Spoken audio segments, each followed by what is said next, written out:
Hello, folks. Ellis, Detroit Free Press, along with Matt Velazquez, Milwaukee Sentinel. Mike got your name right that time. There So we give go. me a round of applause for that. Good work, good work. Anyway, we're here on the scene after Game 2 where the Pistons, the Milwaukee Bucks, I'm going to go ahead and do the affirmative, took a commanding 2-game lead over the Detroit Pistons. Pistons played better, a lot better than they did Sunday night when they were beat by 35 points, but still wasn't good enough, wasn't that? No, I mean, they had a really good second quarter. The Bucks got out to a pretty solid start again, 38 points in that first quarter, double-digit lead. But second quarter, turnovers, offensive rebounds. The Pistons did not have a turnover until deep into that second quarter and really played efficiently, effectively. Took a 1-point lead at halftime, and then Giannis happened.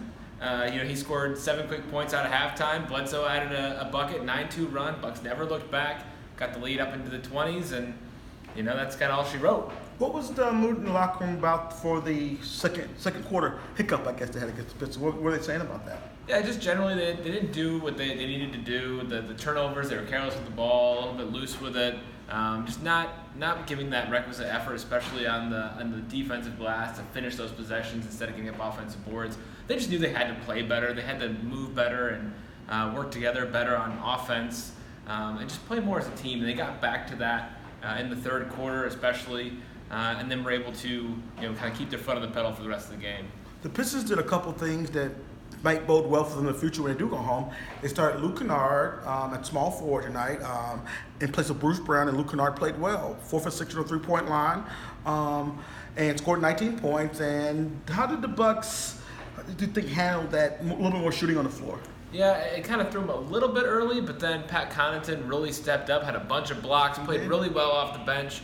He was 8 of 10 from the floor, 4 blocks, 18 points, and just really gave them a really big boost. And a lot of that time was spent chasing around Luke Kennard. He had a big first half, but really wasn't heard from as much in the second half, and I think a lot of that had to do with the defensive guys like Connaughton, George Hill, and Chris Middleton. Middleton spent a lot of time guarding Wayne Ellington, but I think he had maybe a few possessions there on Kennard, but they definitely made him more of a factor. Sure. Anyway, that's it here from Fiserv